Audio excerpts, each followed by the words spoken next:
Tumekutana kwa ajili ya kufanya tathmini ya utendaji kazi ya mpango wa Jenga Kesho Iliyo Bora ambao unatambulika kama BBT, na ikiwa ni mwaka mmoja tangu tumeanza kutekeleza. Mpango huu unalenga kukuza ujuzi kwa wahitimu wa fani za kilimo, ikiwa ni pamoja na kusogeza huduma za ugani kwa wakulima wetu wa zao la korosho. Mheshimiwa mgeni rasmi, utekelezaji wa mpango huu wa BBT korosho umeonyesha mafanikio makubwa sana katika zao letu la korosho, ambapo kwa kitaifa tumeweza kuongeza uzalishaji kutoka tani 528,000 ambazo zilikuwa msimu wa 24 na 25 hadi kufikia tani 618,000 katika msimu wa 25-26, ambao ni sawa na ongezeko la 17%.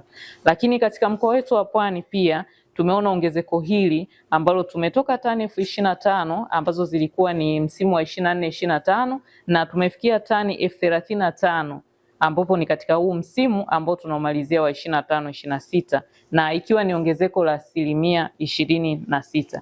Na niweze kusema tu kwamba ni kwa mara ya kwanza kwa mkoa wetu wa Pwani tunaweka rekodi kubwa kwa kiwango hiki. Lakini pia usimamizi madhubuti wa viuatilifu ambavyo vilitolewa kwa ruzuku na uboreshaji wa huduma za ugani. Mheshimiwa mgeni rasmi, niseme ni hongera kwetu sote kwa mafanikio haya, lakini na jitihada ambazo zimeonyeshwa kutoka ofisi ya mkuu wa mkoa na ofisi za wakuu wetu wa wilaya katika usimamizi wa zao la korosho. Mheshimiwa mgeni rasmi, serikali yetu pendwa ya Jamhuri ya Muungano wa Tanzania ambayo inaongozwa na Rais wa Jamhuri ya Muungano wa Tanzania Mheshimiwa Dr. Samia Suluhu Hassan iliweka lengo kwamba ifikapo mwaka 2029-30 tuweze kuzalisha tani milioni 1 kama nchi. Na katika kusogeza huduma hizo na kufikia hilo lengo, basi huduma za ugani kwa wakulima wa zao la korosho zimeweza kuongezeka, na tunatarajia katika msimu wa 26-27 tuweze kuongeza hawa maafisa kilimo wa BBT kufikia 300 kwa nchi nzima. Kwa jumla tutakuwa na maafisa wa BBT 812, na katika mkoa wetu wa Pwani tunatarajia tuongeze hawa wataalamu wa kilimo wa BBT zaidi ya 30. Mheshimiwa mgeni rasmi, katika kusogeza hizo huduma kwa mwaka huu ambao sasa hivi tunaufanyia tathmini, mkoa wetu wa Pwani ulikuwa na maafisa kilimo wa BBT 29 ambao walikuwa wamegawanywa kwenye halmashauri zetu 6, ikiwepo Mkuranga tulikuwa nao 6, Kibiti 7, Rufiji 5, Kisarawe 4, Kibaha 3 na Bagamoyo 4.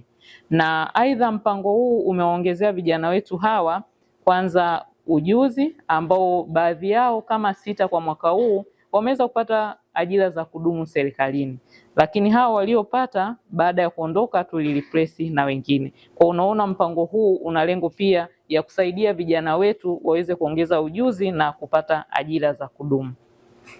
Mheshimiwa mgeni rasmi, ili kuongeza ufanisi huo katika mpango huu wa BBT, bodi imeridhia kuwaongezea mkataba wa mwaka mmoja kutokana na utendaji wao wa kazi. Mheshimiwa mgeni rasmi, sasa hivi ukiangalia kwenye kalenda yetu ya zao tunaenda kwenye zoezi la ugawaji wa pembejeo.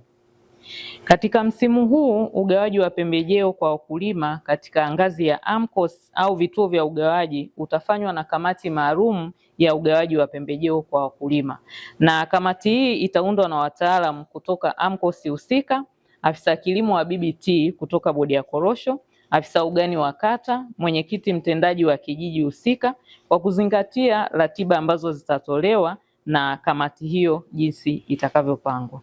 Mheshimiwa mgeni rasmi, tumeenda katika ngazi hii ni kuhakikisha kwamba wakulima wote wanaweza kupata pembejeo kwa kuzingatia uzalishaji wao lakini na mikorosho walionao, na hii inaenda kusaidia sisi kudhibiti ubadhirifu ambao umekuwa unatokea katika maeneo mbalimbali, lakini pia kupunguza malalamiko ya wakulima kuhusu upatikanaji wa pembejeo. Ni mkataba wa mwaka mmoja, maana yake katika kipindi hicho cha mwaka mmoja patakuwa na stahiki mbalimbali ambazo unazipata.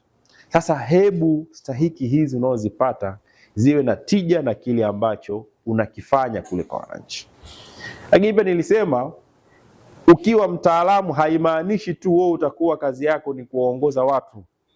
Bado wilaya yetu ina mapori mengi sana ambayo ardhi yetu ina rutuba, na wewe unaweza kufikiria sasa, mimi ndo naanza maisha yangu haya kujikwamua kiuchumi kupitia zao hili la korosho.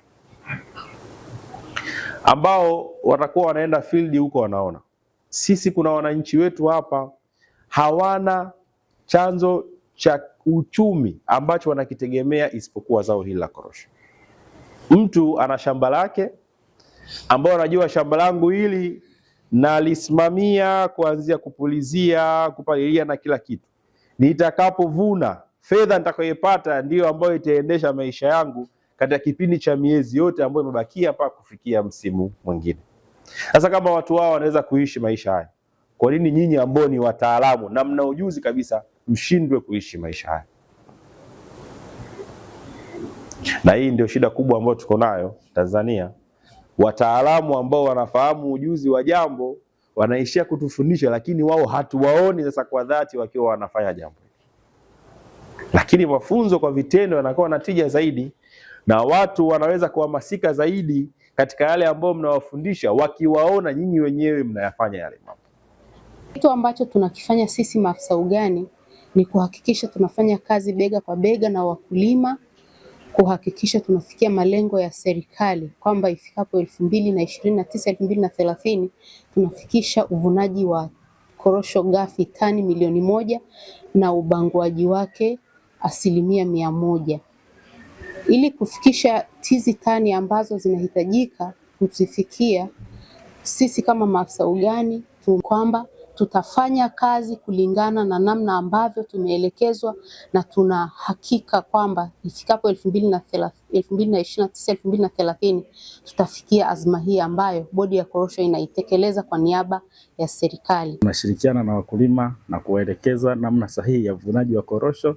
Haya yote tunayafanya kwa kumuunga mkono Mheshimiwa Rais, na targeti tuliyopewa ni kufikisha tani 1,000,000 ifikapo mwaka 29-30. Kwa tunafanya yote haya kwa bidii na jitihada kubwa ili mradi tuweze kufikia hicho kiwango, na